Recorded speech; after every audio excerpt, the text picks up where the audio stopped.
据说2个月之前出货的这个 Q 达达呢和这一个 Q 扎拉布是相互套了一定的关节，所以说就会导致这一个 Q 达达呢身上很多关节的可动设计不合理。而现在呢 Q 达达把这些关节都重新开模出了修复版，今天就我们来看一下数字怎么样吧。我就说 Q 扎拉布怎么配备了一个弯带都没有的地台，原来和这个达达是同厂呀。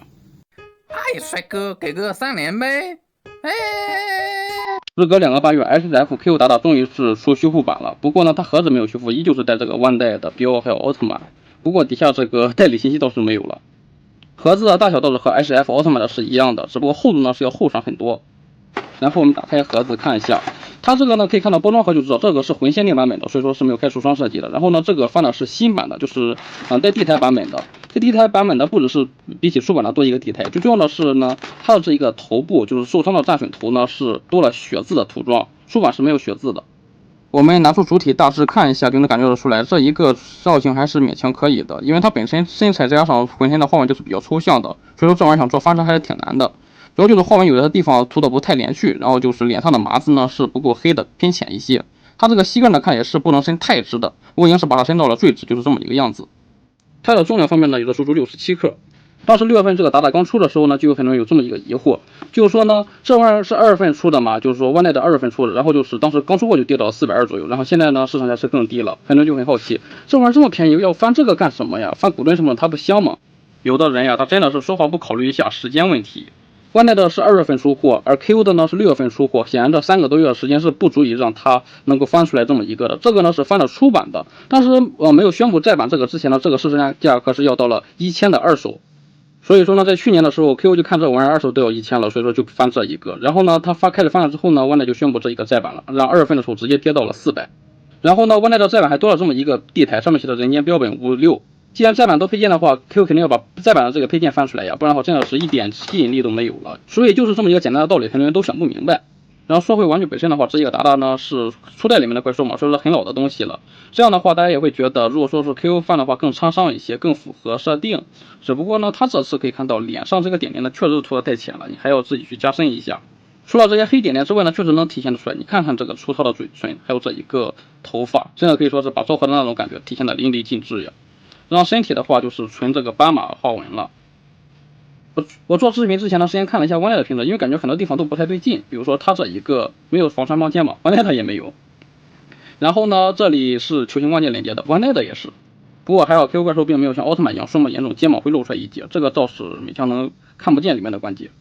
弯带呢是有做刻线的，这些黑色的线条和刻线是一一对应的。Q 呢也把这些刻线还原出来了，它其实是可以学那个 Q 的邪恶特利迦一样，不用还原嘛，不然的话对不齐的话真的是很难受。你看它这个胯部就没对齐，不过还好呢，它这一个刻线做的太肉太浅了，所以说刻线看到是真的不明显。即便它没有对齐的话，也不会太能看得出来，除非是像这个镜头一样贴到这么近。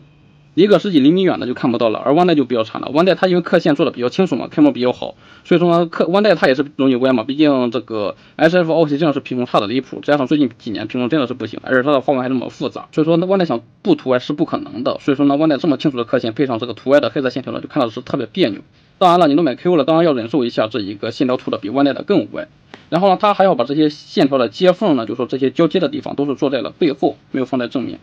关于它的缩模程度呢，我们拿一个弯带的 SF 奥特曼来对比一下，可以看到呢，它矮的不算是明显，缩模程度呢可以勉强接受。关节的外观呢做的也还好，没有太离谱的飞边。但是它的关节的颜色做的实在是太浅了，对吧？它的浑身的关节都是这一个白色的，不过是偏透明的白色，比它这身上这个白色皮套呢要浅了太多太多。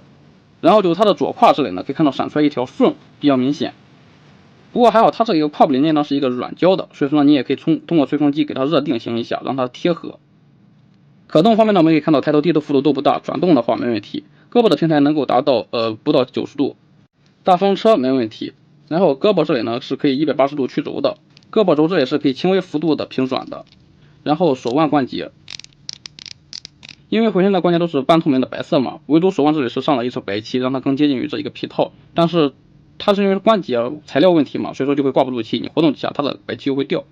胸腰胯部因为用了软胶嘛，所以说可动幅度还不错。胯部的侧踢呢大概是45度多一点。之所以你看到这个胯部侧踢完这么怪异呢，就是它这一块零件呢并不是一个胯部零件，而是一个防穿帮而已，所以说呢它踢起来就不会很自然。前踢的话特别紧，我只能掰到45度，也不知道能不能更高。后踢也是45度，大腿根可以平转，而且这是一个球形关节。膝盖呢，刚才也说了嘛，都是球形关节，所以说呢是可以转动的。然后屈膝幅度呢只有不到90度，脚腕的左右接地性呢非常一般，没有脚尖可动。一圈把玩下来之后呢，我的感受就是说，它这一个胯部还有这一个膝盖的球形关节呢比较松，不过还好呢，它是球形关节，结构最简单嘛，直接塞点蓝凝胶或者是抹点胶水加固一下就行。配件方面呢，先来看一下手型，这是2对看不出来区别的五指防身手，背后呢也都是有这一个一印，然后还有一对武器握持手，其中这一个右手呢是粘到这一个枪上的，至于为什么外带这样设计，那谁知道呢？然后它这个枪头呢是透明零件还原出来了，而且呢是一个软胶的。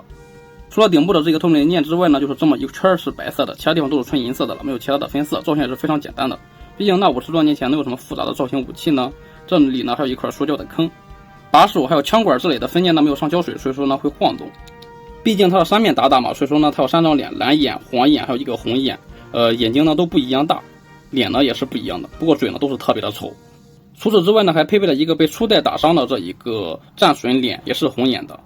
你看这裂开的伤痕，这氧化的血液，还有鲜红的血液，没想到和人一样都是红色的血，我还以为都是绿色呢。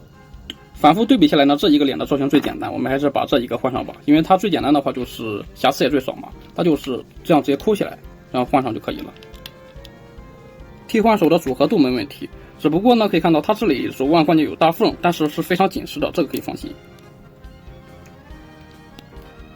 好的，以上就是这一个全天80多进入到手的 KO 修复版打打的情况了。正如大家所见，它身上的黑色呢都是涂的特别抽象的，但奈何它本身的造型就很抽象，所以说属于是负负得正了。然后它身上的关键问题就是它的腹部底下加上膝盖的球形关节比较松嘛，因为是最简单的球形关节结构，所以说自己比较好加固，不用多赘述。如果你有密集恐惧症的话，我是相当不建议你入手的。最后呢，给大家做一个预告吧，既然这一个地台都有了，怎么可能会少得了我们小龙虾呢？所以说呢，它当然是出了。这一款翻的魂限定变相摘版的小龙虾呢，质量当然要比这一个出版的 KO 要好了太多太多。它这里面出现的问题都有修复，大家可以进行期待一下。当然这个时候呢，肯定就有人问了，这个巴尔坦呢，它摘版之前可没有像达达一样这么贵啊，为什么要翻这个呢？这个时候呢，你不要忘记了，澳系最贵的海景房是什么？是这一个巴尔坦的分身套装呀。所以说呢，翻这玩意只是顺便的，最终的目的还是做那一个分身套装。